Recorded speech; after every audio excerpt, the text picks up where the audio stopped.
Hello everyone, welcome to what she do. आज हम लोग डिस्कस करने वाला है IBACIO।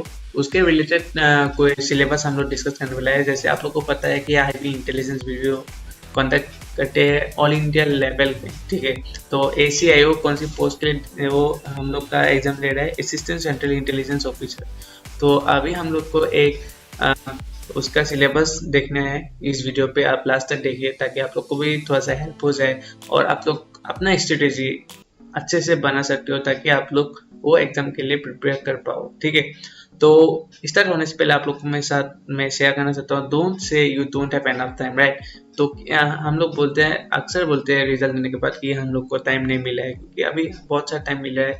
तो ACIO का पोस्ट भी अच्छा है, 2000 पोस्ट है। तो इसलिए मैंने ये कोट ले दिया कि don't say you don't have enough time, you have exactly the same amount of hours per day that were given to Michelangelo, mother Teresa, Leonardo da Vinci and Albert Einstein, right. तो चलिए video start करते हैं। Video start करने से पहले आप लोगों को मैं बोलना चाहता हूँ, as usual please do subscribe to my channel, please do share with your friends ताकि उन लोग को भी थोड़ा सा हेल्प हो जाए। और पहले बात तो ये कि टायर 1 ये हम लोग का एग्जाम 3 फेजों में कंडक्ट किया जाएगा। फर्स्टली टायर 1 जो हम लोग फेज 1 कंडक्ट करते हैं, फेज 1 कंसिडर करते हैं। टायर 2 वो हम लोग बोल सकते हैं कि फेज 2, और टायर 3 में हम लोग का डायरेक्ट इंटरव्यू होता है, ठीक है। अभी देखिए टायर 1 जो फेज 1 हम लोग कॉन्टैक्ट करते हैं वो मतलब कॉन्टैक्ट करते हैं वो लोग, तो उसका सिलेबस हम लोग डिस्कस करेंगे। फर्स्टली उसके सिलेबस का अगर हम लोग देखें तो 100 मार्क्स का होगा और 1 घंटा रहेगा हम लोग के पास, ठीक है। तो अगर सब्जेक्ट के बेसिस में हम लोग ध्यान दें तो जनरल अवेयरनेस आएगा, वहाँ पे क्वान्टिटेटिव एप्टीट्यूड आएगा, logical analytical numerical ability and reasoning आएगा, इंग्लिश लैंग्वेजेस भी आएगा और जनरल स्टडीज। अभी देखिए क्वांटिटेटिव एप्टीट्यूड के सिलेबस में अगर हम लोग ध्यान दें तो उसका सिलेबस में नंबर सिस्टम आता है, percentage, mensuration, ratio and time, averages, profit and loss, fundamental arithmetical operations, computation of whole numbers, use of graphs and tables, decimals, relationship between numbers, operation, research and linear programming, differential geometry, dynamics, essential mathematics, calculus, real analysis, fundamental arithmetical operations। तो उसके हिसाब से और थोड़ा सा हम लोग का पास सिलेबस है, जैसे कंप्यूटेशन ऑफ होल नंबर्स आ गया, टाइम एंड डिस्टेंस भी आएगा, रेशियो एंड प्रोपोर्शन, इंटरेस्ट, फिर discount, algebra, differential equations, statics, time and work, fractions, analytical geometry, statics, LCM and HCF, ratio, percentage, factoring, age, profit and loss.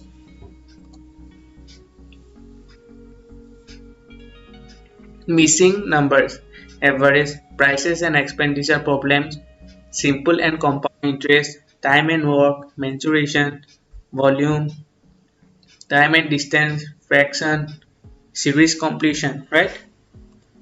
अभी general awareness and general studies syllabus में हम लोग को क्या क्या पढ़ना है, history, physics, biology, kind affairs थोड़ा सा देखना पड़ेगा, साइंस एंड टेक्नोलॉजी देखना पड़ेगा, static, GK, Indian polity and constitution, economy and finance हम लोग को देखना पड़ेगा, फिर जियोग्राफी एंड लास्टली हम लोग को केमिस्ट्री पे थोड़ा सा ध्यान देना पड़ेगा।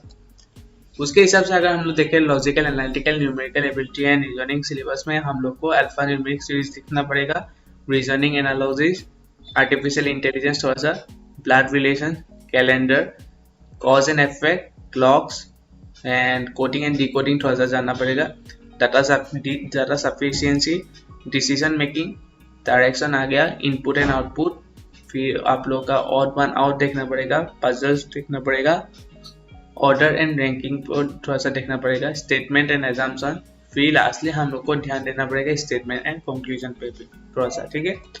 अभी इंग्लिश आप लोग को पता है कि इंग्लिश हम लोग का आएगा टायर 1 पे। तो इंग्लिश में अगर हम लोग कैसा टाइप का क्वेश्चन आएगा, स्पेलिंग करेक्शन आएगा, verbal comprehension pages, improvement, detecting misspelled words, adjective, phrases, idioms and phrases, clauses, फिर verbs, spot the error, fill in the blank, फिर आगे आप लोग का वोकेबुलरी, सिनोनिम एंटोनिम भी आएगा, और लास्टली सेंटेंस स्ट्रक्चर भी आएगा, ग्रामर भी हम लोग कंसिडर करना पड़ेगा और वन वर्ड सब्स्टिट्यूशन भी एक है, ठीक है।